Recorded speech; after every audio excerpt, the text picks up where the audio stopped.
We see now a mechanical system in there that I deliberately have not put the elements, although you the element names, but you recognize it right there what they are.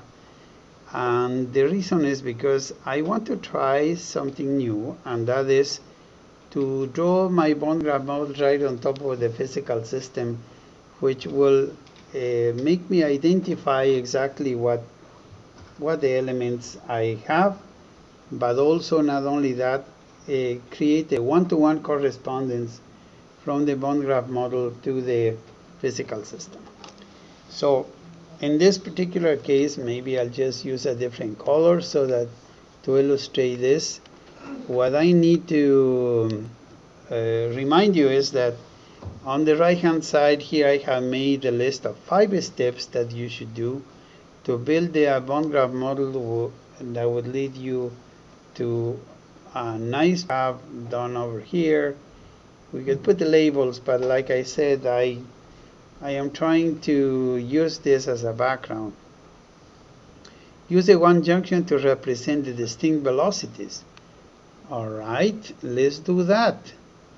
So in this case, I'm just going to use the one junction here for the velocity here, which would be, let's call it x1 dot, like that. And I'm going to put the one junction for the other velocity, which is x2 dot, like that.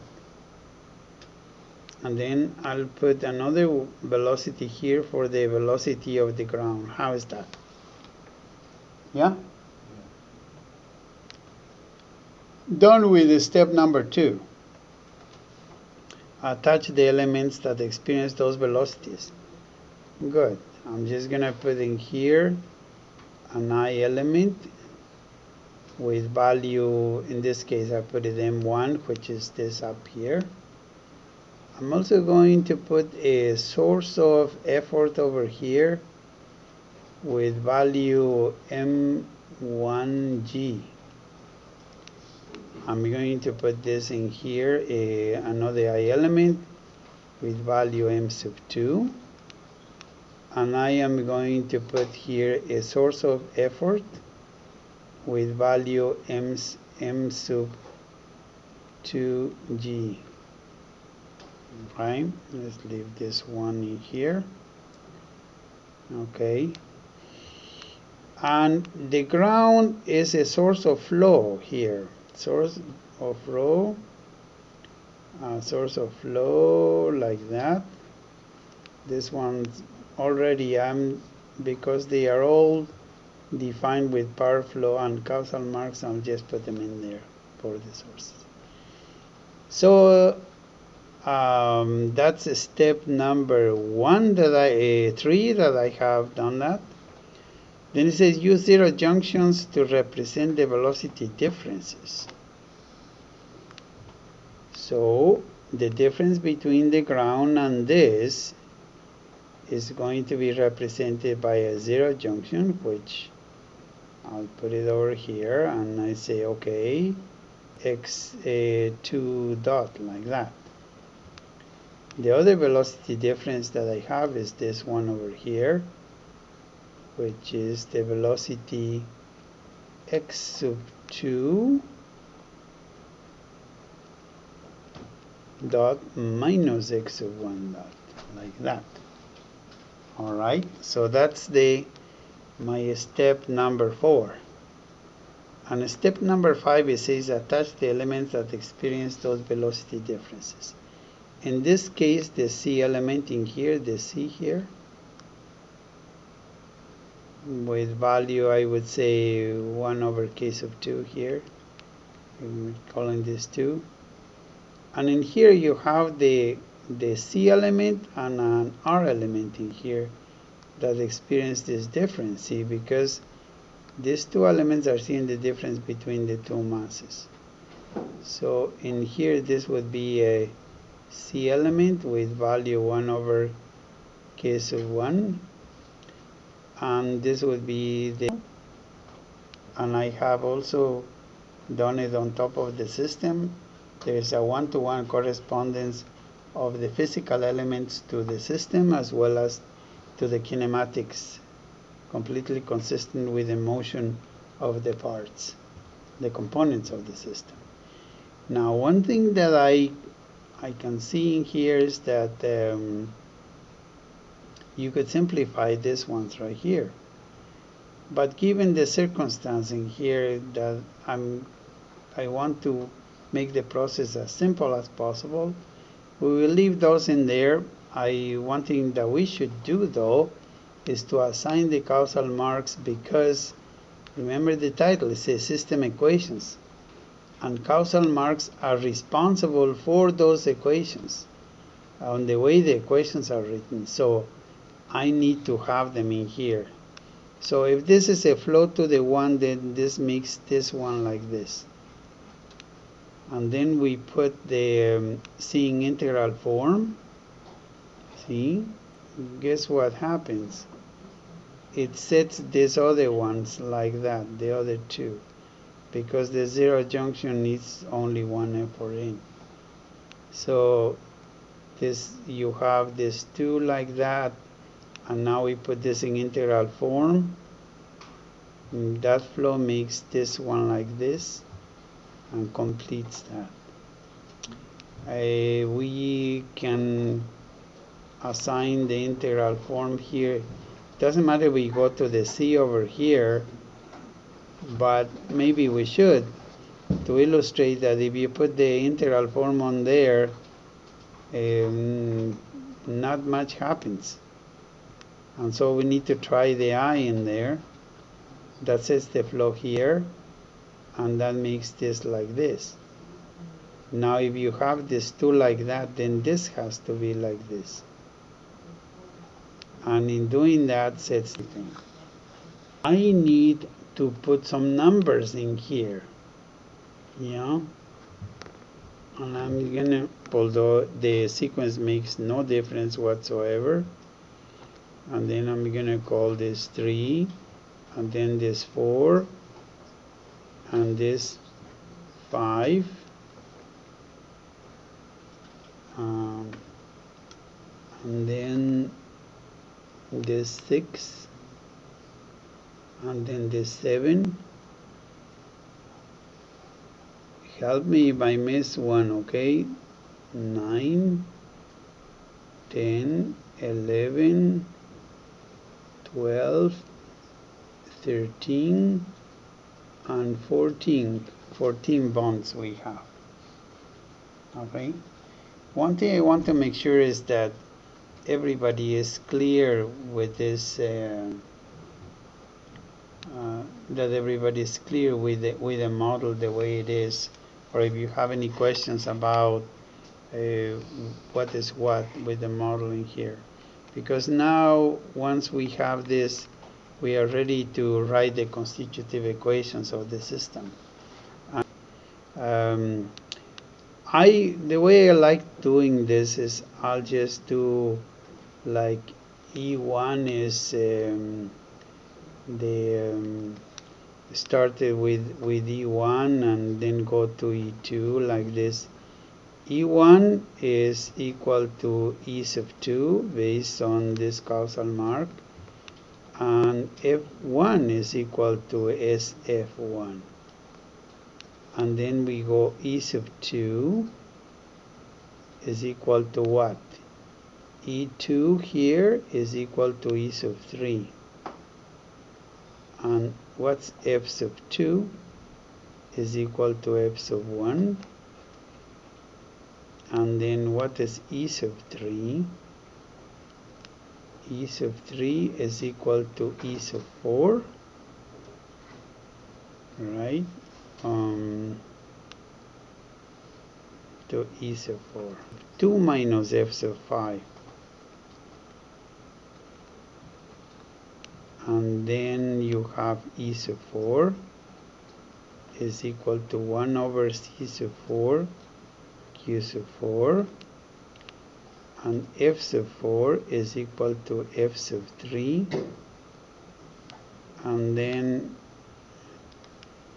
you have the dq sub 4 dt is equal to f sub 3, f sub 4, excuse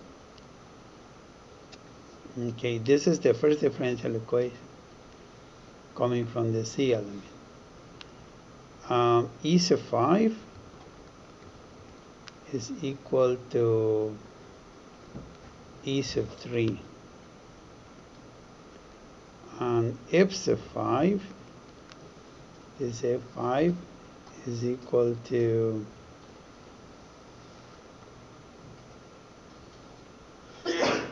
f sub 6 minus f sub 8 minus f sub 7. So what coming equals to what gets out? F sub 5 is equal to f6.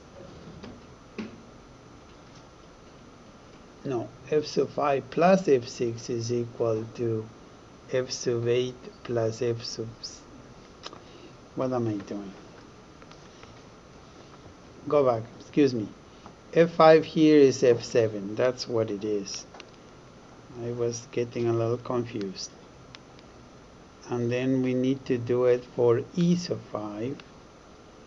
No, E sub 6. Well, let's just keep it there in there.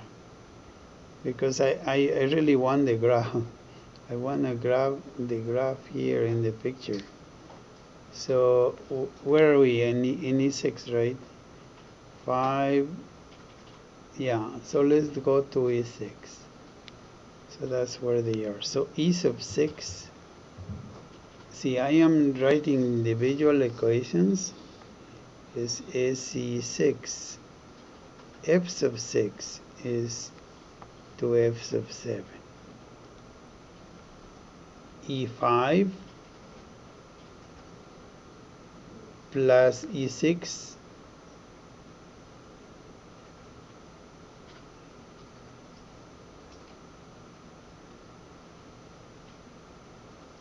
E7 is E5 plus E6 minus E8.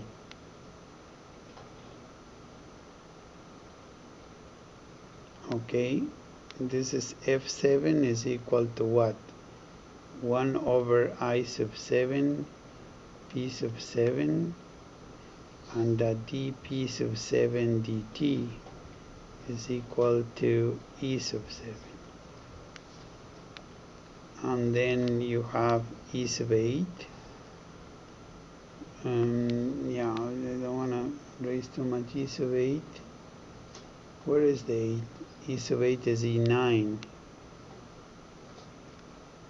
And what is F sub 8?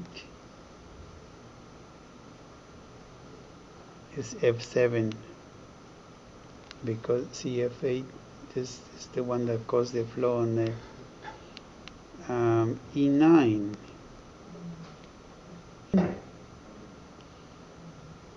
plus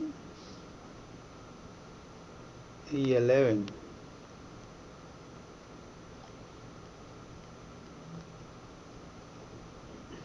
What's F9?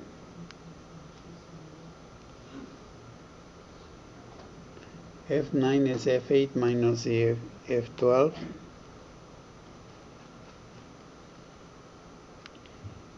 What is E10? It's 1 over C times Q sub 10. So we are up to the number 10. What's F sub 10? Is F9. And what is E11? Is equal to R11 times F11. E11, so that's the is this.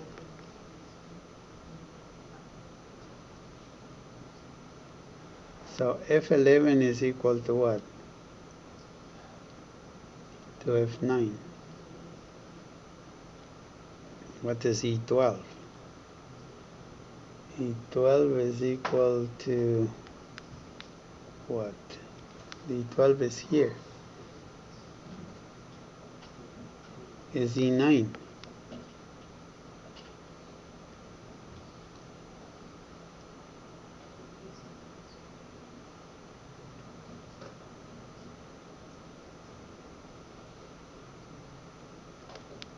E12 is E9. And then what is F12?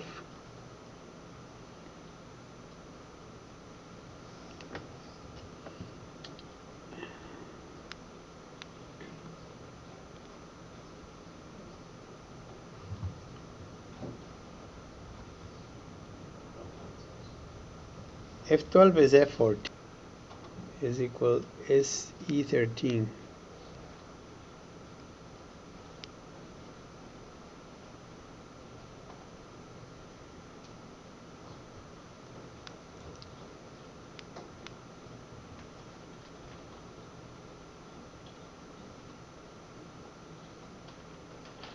So we have so F13 is equal to what?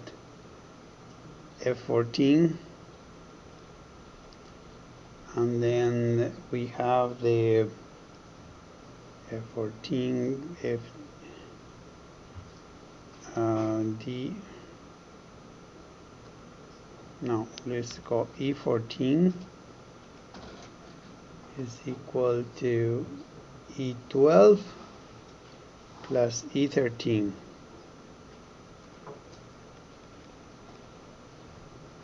But F14 is equal to 1 over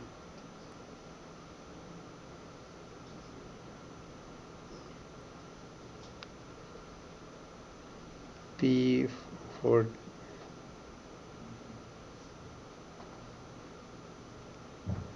And then we have that dP14 dt is equal to E14. So we have these differential equations that we need to do in the Cauchy form. We have, am I missing any one of them? This is one, and this is number 2, and we have one over here, and we might be missing one of them. So we have dq sub 4, right? We have that one. We have the so and the twice. So one, we have finished the equations. There's only dq10 dt is what I think we're missing in here. Right here, I would put it in here. dq10 dt is equal to f sub 10. That's the fourth equation that we have. All right. Now, these are the constitutive equations. In themselves, the entire system of equations, they are unique and they are assembled all together to act together and to become a set of differential equations where the ones that are encircled are the derivatives calculated. So now what I think I need to do is to go ahead and make substitutions in here and just build the Cauchy form of these equations. It's not, where did it insert it? Huh? Okay. Where, here? Yeah, here. No.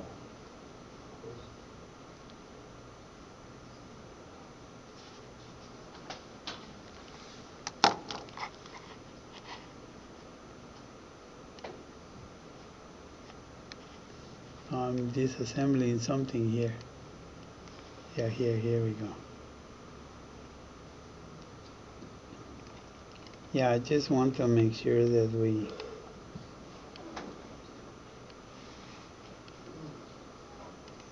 make it perhaps a little bigger also.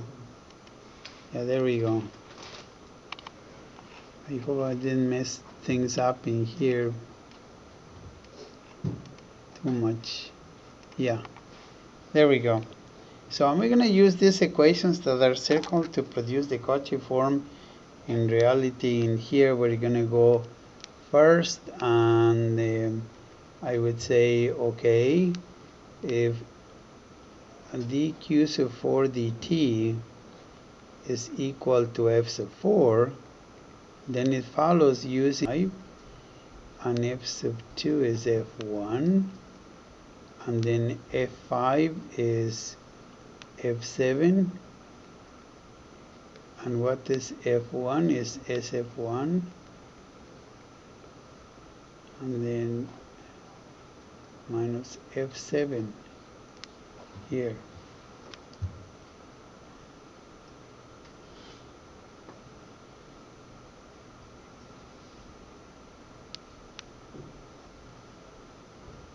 One over p sub 7, like that. So that's one of the equations right there that we have just finished. In fact, maybe what we should do is change the color and rewrite it here so it would be in the center and elegant. Dq sub 4 dt equals to sf1 equation, in dp sub 2 dt is equal to, no, it's not dp2, dp7, excuse me, is equal to e sub 7, but e sub 7 you could see is e5 plus e sub 6 minus e sub 8.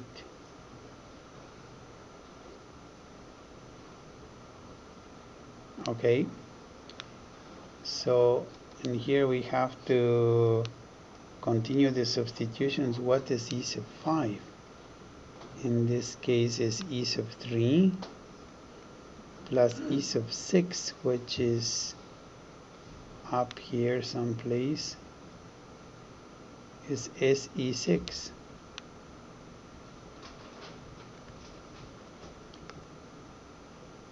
minus e8 is e9, and here e sub 3 is e sub 4. I need to already begin putting in terms of the state variables.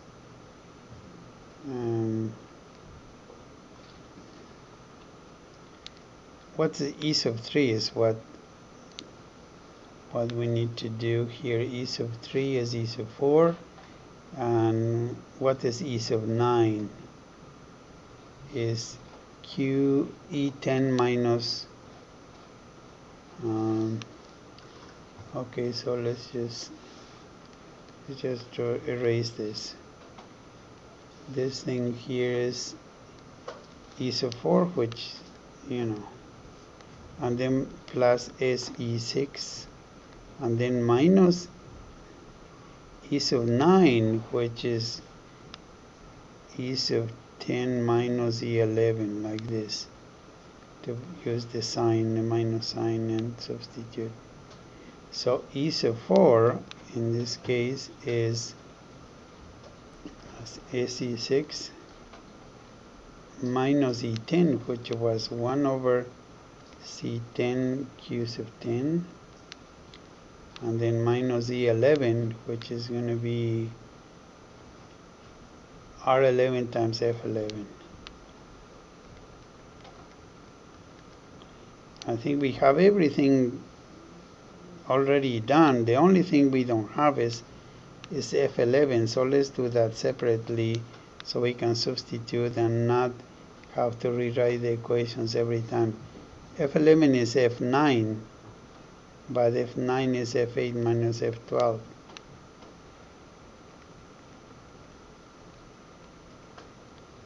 Okay, and what is f sub 8 is f7, and what's f sub 12 is f14. we have F7 is 1 over I7 times p sub 7, which is what? F14 is 1 over I sub 14 P14. 1 over 1 over this I sub 14 P14.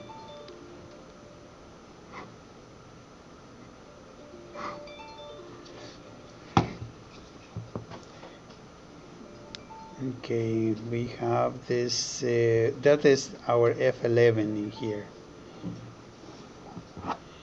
So why don't we just put this in here? This is, let me,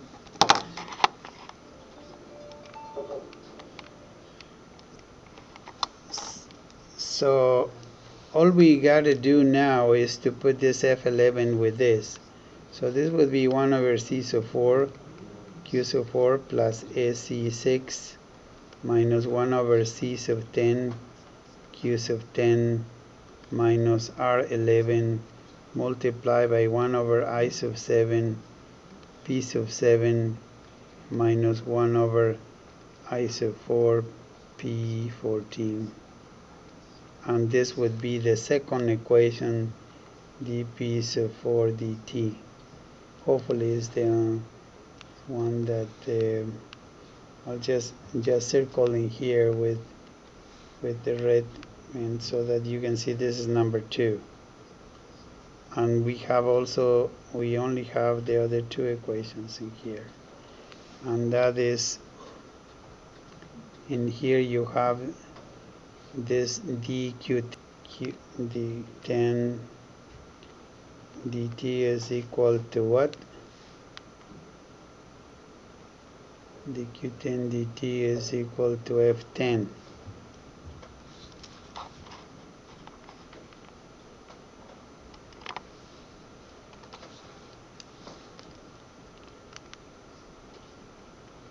And what is f10 equal to?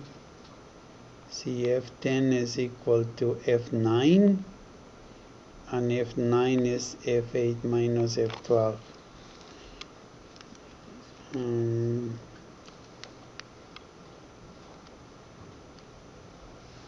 F10 is equal to f sub 9, but we already have something like that up here someplace, right here, see, f9. So this f9 is going to be equal to this, so I'm just going to use it from p sub 7 minus 1 over I14 P14, and that is going to be the third equation. Well, let's write it really well here. dt, this is going to be equal to 1 over I sub 7 P sub 7 minus 1 over I14 P14, like that. And that is my third equation. And I will have only one more to go to finish this whole set of equations in the Cauchy form. I'm just substituting, backward substitution. dp14 dt equal E14 is the last one that we need to deal with. So this is dp14 dt is equal to E14, it says, but E14 is E12 plus E13. This is E sub 12 plus E13. And the question is, what is E12? E12 is E9.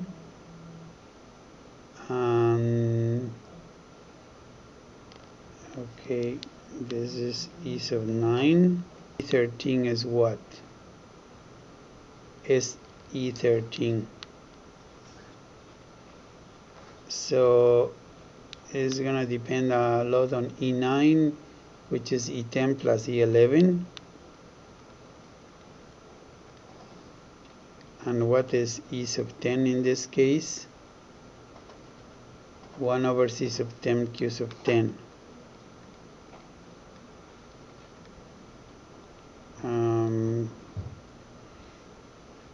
Plus E11, and then plus, let's not forget this E13. What was the other one? Was E11. E11 is R11 times F11. R11 times F11, and then plus SF is E13 place up here. Although we could use it. Yes, no? Right here, see? And so F11 is this.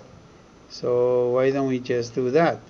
Well, we'll replace it and then we are done with this. dp14 dt is equal to 1 over C sub 10 Q sub 10 plus R11 multiplied by this, see? Which is 1 over I sub 7 P sub 7 minus 1 over I11, no, I14 P14 like this, plus SE13. And this is, I have finished the other equation, and I'm just going to put the framing here.